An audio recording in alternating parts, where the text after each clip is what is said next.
Assalamualaikum warahmatullahi wabarakatuh. Alhamdulillah, syukurillah, salatu wassalamu ala rasulillah, la hawla wa la quwata illa billah, amma ba'da. Bagaimana kabarnya hari ini? Semoga semuanya sehat ya, sehingga kita bisa melaksanakan aktivitas kita meskipun dalam keadaan yang belum menentu seperti saat ini.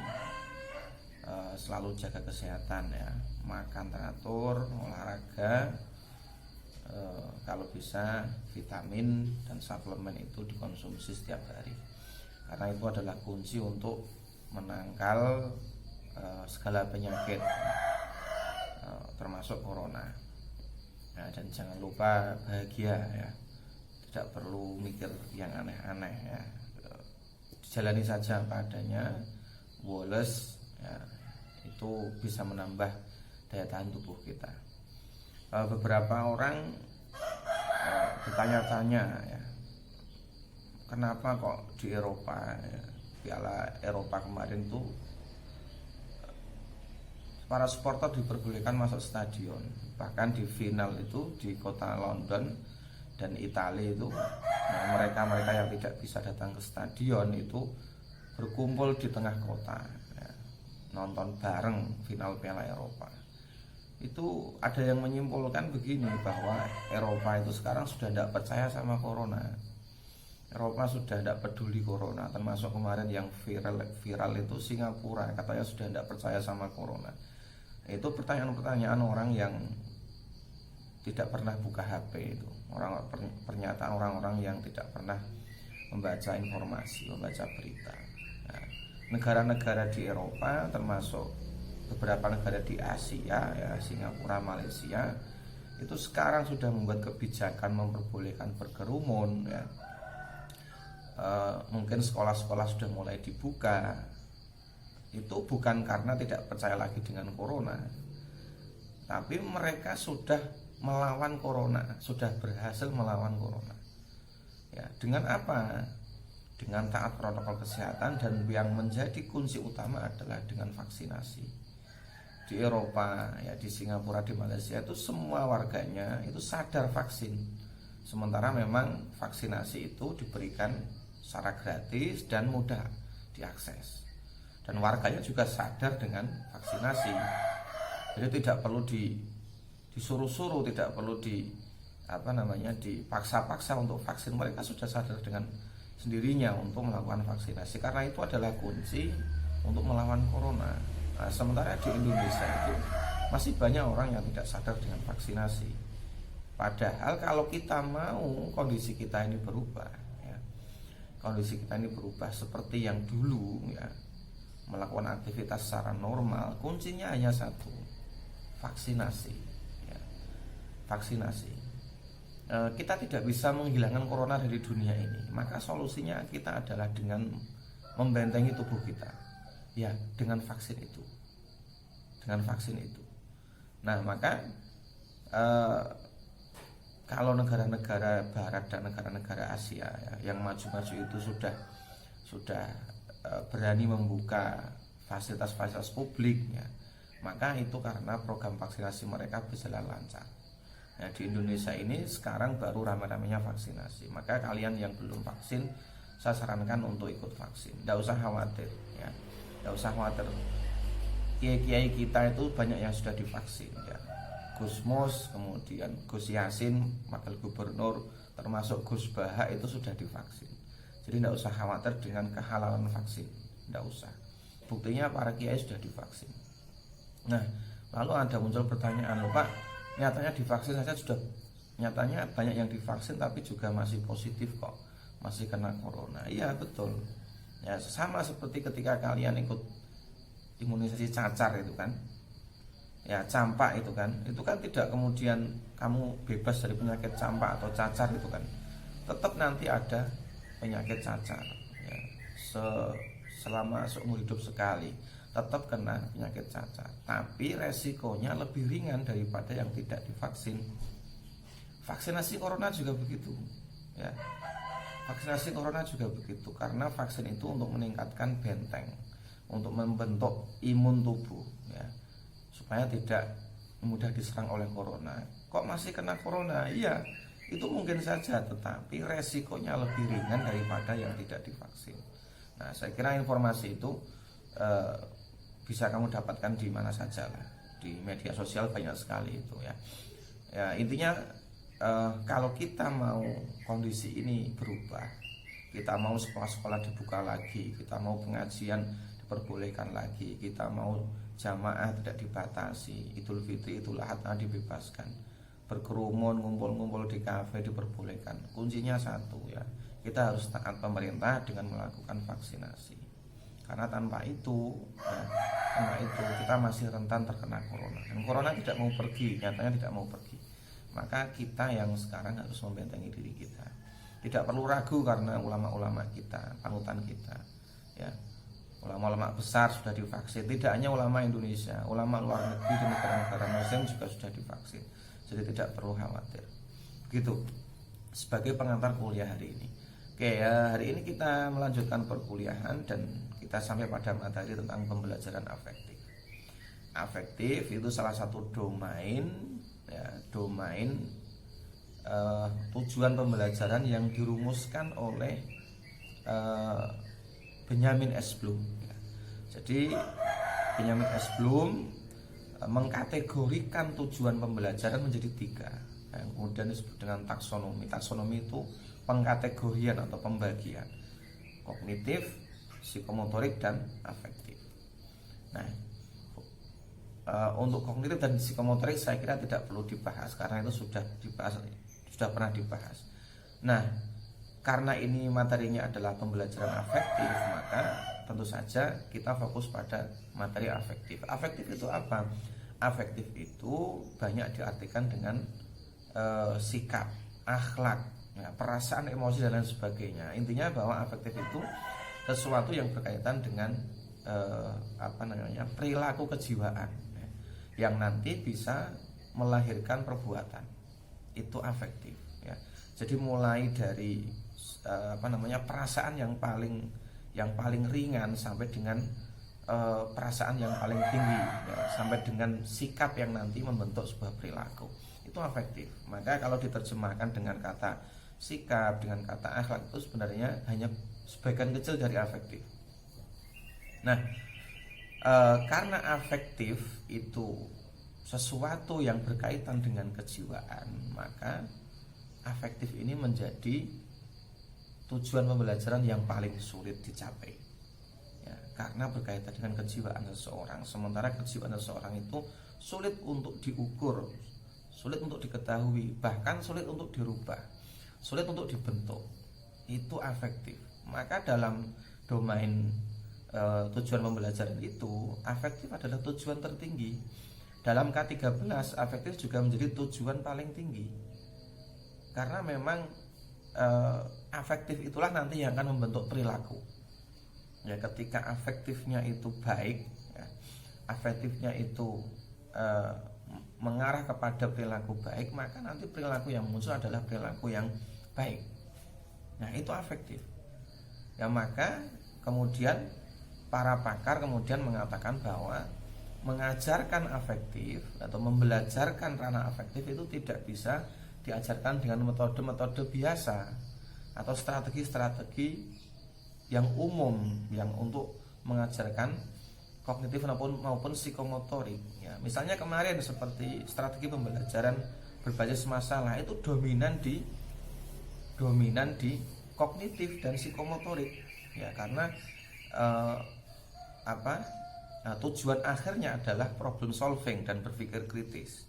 Sementara afektifnya di situ belum tentu terjamah oleh strategi pembelajaran berbasis masalah. Ya, maka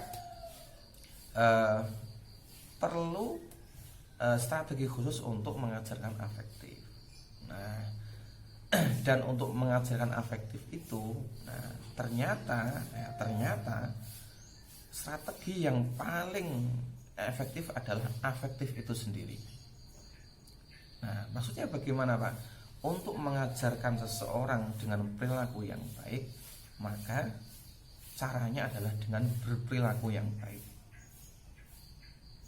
Maksudnya bagaimana? Dengan keteladanan.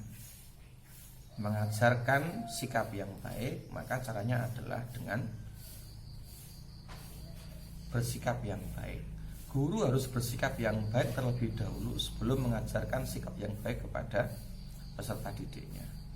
Ya, maka ada pepatah Arab mengatakan lisanul hal afsahu min lisanil maqal. Ya. Bahasa perilaku, bahasa tubuh itu lebih mengena daripada sekedar bahasa lisan. Ya, maka kalau kita ingin mengajarkan anak berperilaku baik, afektifnya baik, maka afektif kita harus kita perbaiki dulu. Ya. Maka caranya dengan afektif itu sendiri. Nah, ada sebuah cerita menarik. Ya.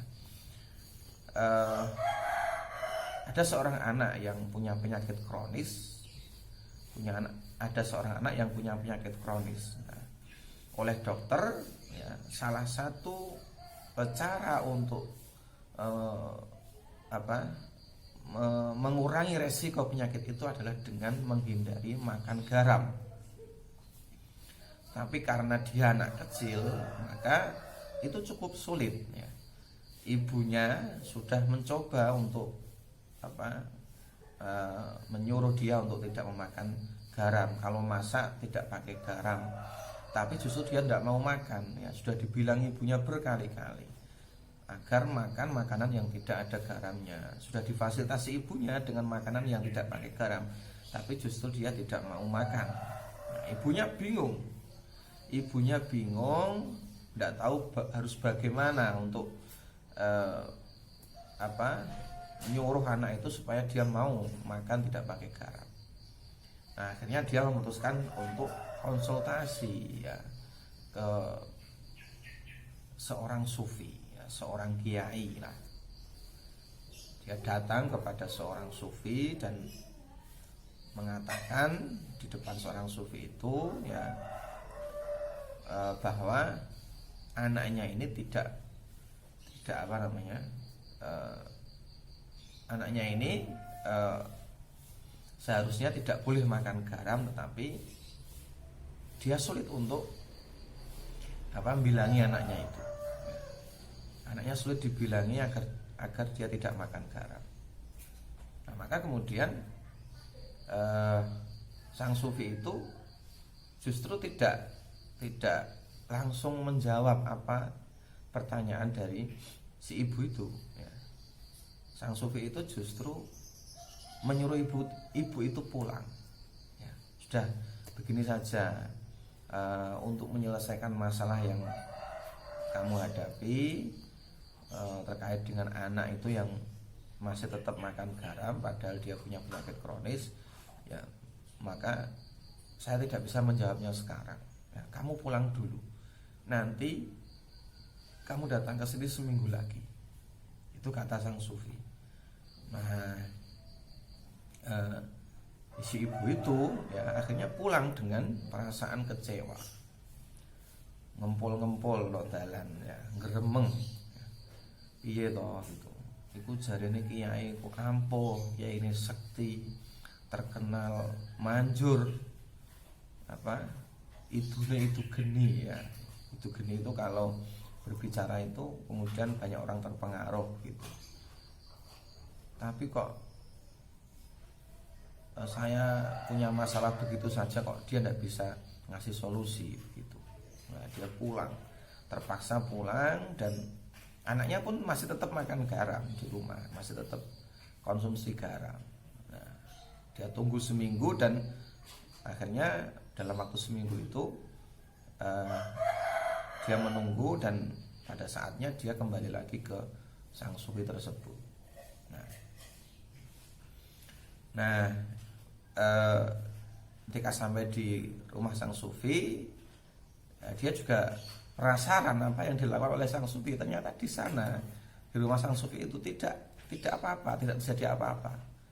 Nah, si anak itu hanya dibilangi sama sang sufi, nah, karena kamu itu punya penyakit kronis yang tidak boleh mengkonsumsi garam, maka kamu mulai sekarang makan makanan yang tidak ada garamnya. Anak itu menjawab, ya, gitu. Itu saja. Tidak kemudian diterapi apa, dikasih obat herbal atau apa, enggak, hanya dibilangi begitu saja. Ibu itu pun pulang dengan perasaan kecewa lagi karena apa yang dia tunggu sama seminggu dikiranya itu apa namanya, dikasih treatment ya, dikasih apa, terapi yang manjur gitu ya, yang luar biasa begitu. Ternyata enggak, hanya bilangnya begitu saja. Dia pun pulang dengan perasaan kecewa. Nah, sampai di rumah ya, si ibu itu kemudian menghidangkan makanan ya, menghidangkan makanan. Dia coba ya, setelah datang ke tempat sang sufi itu, dia mencoba menghidangkan makanan yang tidak pakai garam. Ternyata anak itu tidak komplain. Dan semenjak saat itu si anak itu mau makan makanan yang tidak dengan garam. Wah, si ibu tergumun-gumun ya, tergumun-gumun. Loh, kayaknya tadi di tempat Pak Sufi itu kok tidak diapa-apakan, kok ternyata sampai rumah dia sudah bisa menghindari garam. Apa yang Pak itu lakukan gitu? Dia penasaran. Nah, akhirnya suatu ketika ibu itu pun datang ke tempat sang sufi itu ya, dengan tidak mengajak anaknya, dan dia bertanya kepada sang sufi itu, Pak, ini rahasianya apa kemarin? Oh, jenengan hanya mengatakan kepada anak saya tidak boleh makan garam, kok itu ternyata manjur sampai di rumah anak saya tidak mau makan makanan yang ada garamnya. Itu apa rahasianya? Padahal jenengan hanya bilang begitu. Nah, lalu Pak Sufi itu kemudian menjelaskan begini gitu. Ketika kamu datang ke sini pertama kali dan tak suruh pulang itu, saya kemudian selama seminggu itu makan dengan menghindari garam. Jadi selama seminggu itu saya makan makanan dengan tidak menyertakan garam. Nah, setelah seminggu itu ketika kamu datang ya, hanya saya bilangi saja anak itu agar tidak makan garam, dan alhamdulillah itu manjur. Nah, kemudian sang sufi itu mengatakan kepada ibu ya, maka kalau kamu ingin mengajarkan anak kamu sesuatu, lakukan sesuatu itu dulu. Nah, ini pelajaran bagus dari sang sufi ya, untuk mengajarkan perilaku yang baik ya, mengajarkan afektif. Maka cara terbaik adalah dengan afektif itu sendiri ya. Mengajarkan perilaku yang baik, maka caranya adalah berperilaku yang baik. Itu metode pembelajaran afektif atau strategi pembelajaran afektif yang paling efektif. Nah, saya kira itu sebagai pengantar kuliah hari ini. Silakan nanti dilanjutkan, bukunya dibaca biar tidak jamur ya, biar tidak jablay ya, nanti bisa didiskusikan melalui Google Meet atau WA. Sekian, terima kasih. Wallahul muwaffiq ila aqwamit thoriq. Wassalamualaikum warahmatullahi wabarakatuh.